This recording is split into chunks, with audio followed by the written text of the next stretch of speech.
You open the laptop, stare at the thing you have been avoiding, and suddenly your whole life becomes very important to organize before you touch it. Not forever, just enough to feel busy, just enough to let the moment cool off.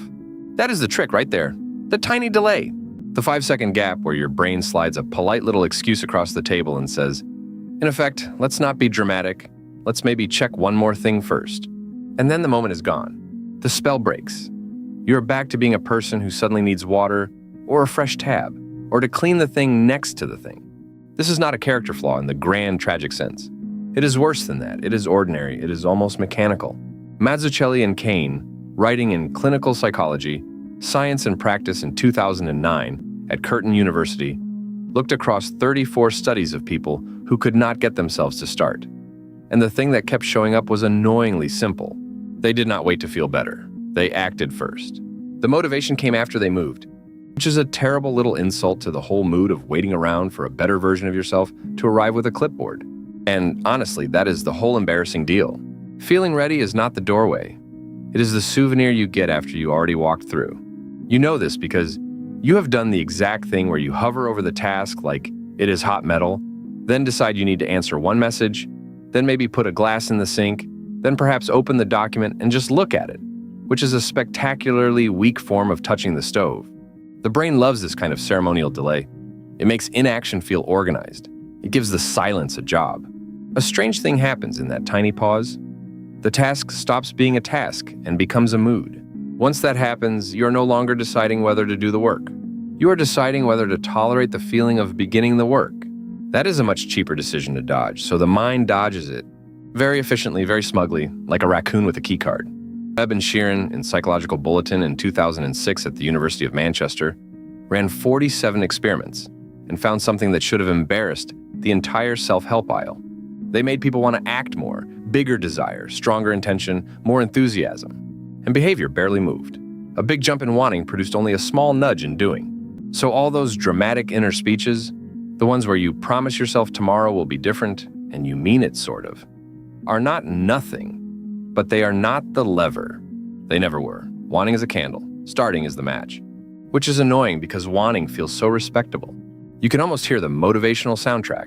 You can feel the lean in, and then nothing. The browser tab remains open. The email remains unsent. The workout clothes remain in the chair like they pay rent there. There is a reason procrastination feels so slippery. Zeroas and Feichel, writing in Social and Personality Psychology Compass in 2013 at the University of Sheffield, put it plainly.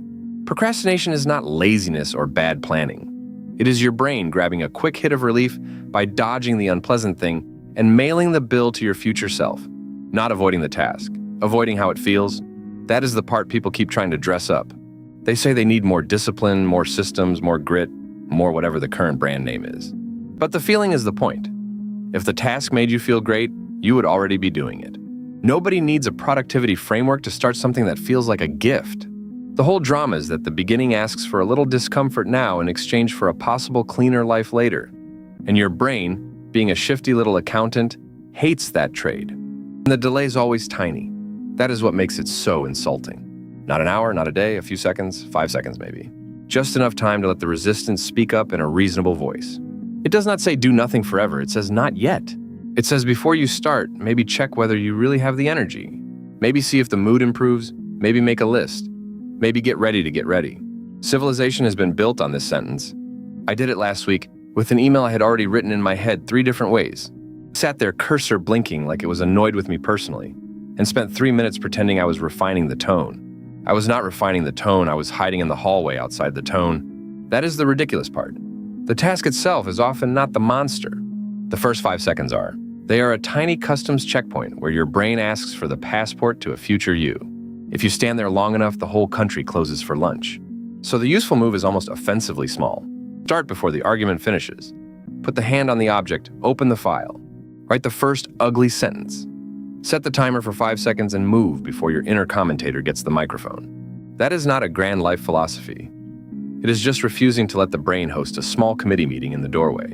And no, this is not the glamorous version where some hidden drive finally blooms and you become a new person in clean clothes. That is the advice video fantasy, the one with the soft light and the piano note. Real life is more like kicking the vending machine once and hearing the snack drop because you annoyed the machine into cooperation. The weird thing is, once you start, the feeling changes shape fast. Not always into delight. Let's not get childish. Sometimes it turns merely tolerable. Sometimes it turns into plain momentum, which is less poetic and more useful.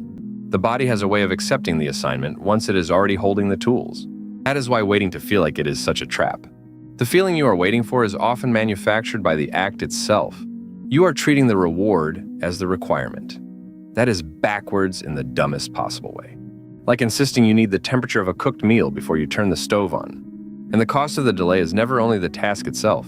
It leaks. You miss the clean burst of attention that was there before the hesitation. Then the thing gets heavier because now you are not only doing the task, you are doing the task after a self-inflicted pause, which means you begin with a little resentment already in the jar.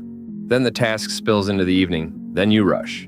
Then you do the charming little thing where you promise next time will be calmer, as if the calendar is the problem and not the 5-second stall. The body knows this before the mind admits it. That first pause is expensive. It may look tiny. It is not tiny. It is the velvet rope outside the club where your own life is playing. There is also the strange dignity people attach to not moving yet, as if restraint itself proves seriousness. It does not. Sometimes it proves you are very good at standing near the starting line and admiring the architecture. The script in your head gets fancier and fancier the longer you wait. Soon, you're not avoiding one unpleasant email. You're conducting a small philosophy about identity. This is the part where the advice video tells you to visualize success, or build confidence, or align your values, or whatever expensive sentence is currently renting your attention. Fine, sure, people may enjoy that.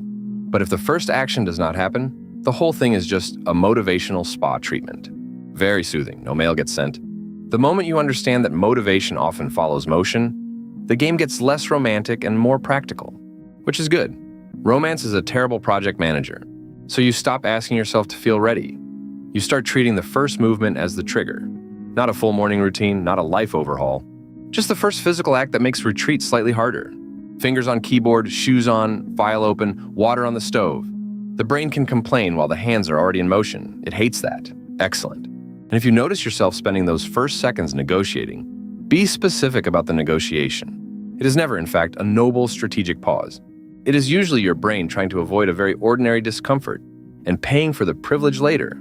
That is the whole scam. It asks for relief now, then sends your future self the invoice in a plain envelope. A lot of people miss how personal the cost becomes. It is not abstract productivity. It is the second day of carrying the same unfinished thing in your head while you grocery shop. It is the awkward apology when you finally reply late. It is the rushed quality of the work because you spent the beginning trying to protect your mood instead of touching the task. It is the deadline you move on the calendar with the same optimism as someone shoving dirty laundry deeper into a drawer. And then, of course, there is the identity layer, which is where this gets sticky. Every delay gives the brain one more chance to say, see, this is just who we are now. That is nonsense, but it is persuasive nonsense. The longer the pause, the more the failure feels like a trait instead of a moment. The truth is smaller and more humiliating. You did not lack drive. You waited a few seconds, and the moment was gone. That line is not dramatic. It is just accurate.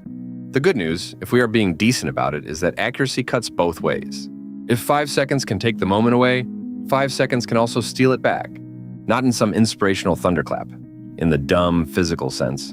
Begin before the story about beginning grows legs. Start while the resistance is still small and vague and trying on different disguises. By the time it becomes philosophical, it is already too late. There is a kind of relief in that. Not comfort, relief. You do not have to negotiate with the entire future of your personality every time you need to do one hard thing. You only have to outrun the first little hesitation. That is all. So the next time you sit there with the cursor blinking and the room getting very interesting all of a sudden, notice what is happening. Blank page is not the problem. The pause is where the whole thing slips. The cursor is still blinking and you are still pretending to decide.